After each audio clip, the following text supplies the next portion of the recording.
brought down Darius a little bit and then potentially go for an all-in, but he's overstaying a bit, greeding out for a bit more damage, and Darius hits 5 stacks and is going to punish that every time. Well done by him. So now we got a battle of the AD carries. So the bot laners is Uzi versus Bang. And I mean, 2 years ago, these were like the 2 players on the top of their roles in the world, undisputed, right? It was Uzi and Bang. And they're still incredible players, but it's overtaking, right? You've had 2 LPL champions that weren't Uzi at the helm. And it's like, you're still an amazing player.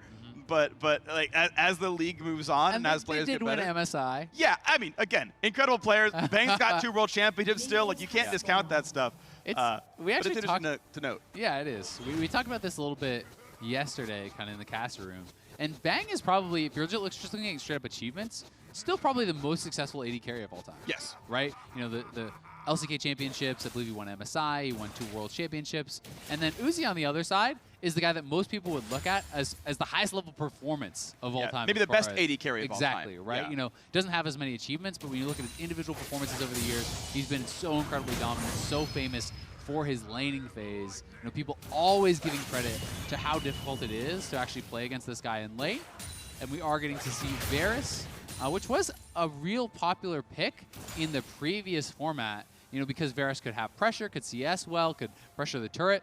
Yep. And, you know, I'll be interested to see how Uzi can actually play this out. I don't know how comfortable Bang is on the Yasuo, but Yasuo bot is not something that is that rare these days, so I would assume Bang has a fair bit of comfort on the pick. And, you know, if it goes later on, I think it's going to be pretty damn hard for Uzi, you know, in a full-on all-in, in a small space where you also have to deal with wind wall. But that being said, Uzi is so great at punishing, so maybe he can create enough of an advantage or just close out the game before it even gets there. The one nice thing for Varus is the Q is so fast that you can usually get it out before your opponent, no matter how good you are, can wind wall on reflex. Yeah. So there's, you know, the E can be done, the R can be done. Like that's not that hard to do when you're a player of Bang's level. But the actual piercing arrow, you can actually land that fairly reliably in short range fights. Yeah, that is very true. But even just when players are kind of almost like self-windwalling and playing back and forth through it, that can be really, really difficult, you know, as we've all seen those players do in jungle corridors. And the Ring of Fire is kind of creating a pseudo little corridor because you're kind of stuck in this small space where wind wall is going to be very, very effective. Bang, though, getting poked down, bullied out, as we are expecting in this range versus melee matchup. And honestly, as we're expecting from Uzi, this guy is just so good at pressing advantages and so good at punishing any little mistake from his opponents in laning phase. Woo. Sadly missed the cannon, but not the end of the world. He's still got way better CS. A lot of that wave's going to get lost. Well, maybe the cannon gets lost. He'll get XP, but probably not gold here. Oh, yeah. Yeah, all right. Oh, they both missed cannon. I wouldn't have blamed him if he flashed for it. I actually think it would have been correct to. As funny as it is, it's like a kill of gold when you're down. Yeah. You know? Like, I would flash for 200 gold every time. Yeah, unless you think that Uzi can actually kill you during that kind of disadvantage. I'll bet you Uzi wasn't watching at that point in time. He was like I'm shopping not for that. This is a really good player. I'm just thinking it was as he recalled. You know, there's a chance he was grabbing the cutlass. Uzi sees all. He just has the senses, you know. Exactly. He's got the 5-head. He can see everything. All right. He's got the map downloaded. You're probably right. Yeah. He just plays so zoomed out that it's just the entire rifted every time. Just has like a tiny speck on the map. Yeah. That's what players are to him, are just tiny specks. Like, they're not even humans. It's Uzi and just little specks. Pieces of sand at his feet. And they're coarse. They get everywhere. He hates them. All right. Well, we'll see if Uzi can continue to bully this. Working towards the Blade of the Rune King. It is going to be Zerkers as a start for Bang. I do think, you know, going for something like Zerkers plus PD is going to be a pretty damn nice little set of items, and that shouldn't be that hard to get here for Bang as long as he can pick up a decent amount of farm, get most of the cannons. He should be able to work towards that sort of a completed set, which I think is going to be pretty damn effective for a potential all-in 1v1. Definitely agree. I think PD is a really, really good item in this overall map. The shield is just great, right? Yeah. And we all know how much Yasuo loves the stats on that item anyway, so. Yep. I think it's good, by the way, that Varus is not going Rage Blade. This is not the game state where you really get the time to stack it up. I'm glad we haven't seen any of that. We've seen a few marksmen, but none of them have been going for that item, which is good. Little knock-up lands right there. The CS getting a bit closer. Within 10 is not too bad, and the wave's fairly close to equal. I mean, this is something we have also kind of talked about and heard some pros talk about, is the fact that the worst parts of the range versus melee matchups and these marksman matchups is actually the first couple levels, right? And people start at level 3 now, so you're skipping the whole 1 to 3 basically entirely, and there's more experience injected in. So we're a couple minutes in, and it's a level 9 Yasuo, which all of a sudden is very scary. So you don't just get the ability now as Uzi, kind of just step up in his face and auto attack, right? Yep. Like, he can actually just go in on you and mess you up if you're not careful. And so. Bang has landed like 5 knockups in a row. Like he's actually landed 5 straight tornadoes. Everyone's aimed at Uzi is hitting.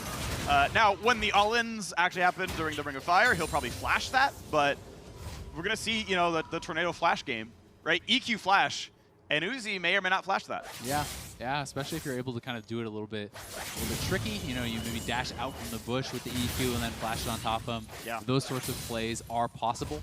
But Bang looking like he's in a pretty damn good spot now. Blade of the Ring King was completed, so this is a strong point here for Uzi because he didn't go for boots. He's going to have a lot of combat stats right now. We'll see how much gold Bang has in his pocket, if he can get towards that full PD or if it's just going to be pieces.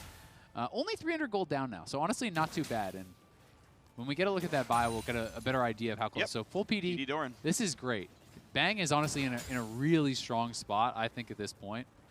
Yeah, and he should have time, I believe, to clear 1 or 2 more waves, buy another Cloak of Agility for 50 more crit chance, and then say, okay, I'm 100% crit Yasuo, let's do the last fight. Yeah, that's a really good point. You know, you can get to that 100% crit mark so much more easily now with Yasuo's passive doubling the crit. The new crit cloak item gives you 25%, so yeah, they just got more efficient. He makes 100. It was a straight buff, so it's very, very, very good. Another knockup lands. He's just not going for the all-in, right? He's only playing for the sudden death 1v1.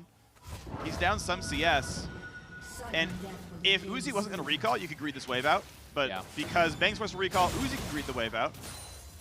Get a slightly heftier recall. Okay, couldn't afford the cloak, so I like this. Right, get the red elixir. Yeah, if you can't afford the cloak, the red elixir is definitely going to be more effective.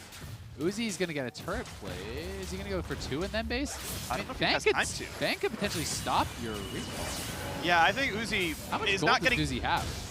900, probably. A lot. Maybe over 1,000. I feel like you're gonna be your items are so much more efficient on the side of Bang now.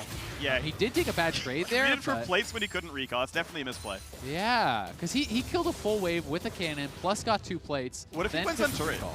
Because he's stuck on a turret here and he autos it 18 times. I don't think it's gonna happen, but no, like, what if? Bang will look for the all-in, right? Yeah, like, yeah. There's no way you just let him auto your turret to death. You will 1v1 and lose before that'll happen. Yeah. But wind wall down, tornado down. So this is an opening potentially here. 20 seconds on the wind wall cooldown. So Uzi, if you're gonna go for it, you gotta go now. There's the ult. He can't get away from it. Look at the damage up. But how do you win this? Uzi waits out the wind wall, lands the point blank ult, doesn't get dodged, and Uzi takes down the Yasuo.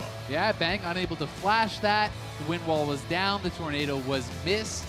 Bang didn't find that opportunity, and despite the fact that Uzi had a lot of gold in his pocket, he finds the way to win it. And Uzi looking good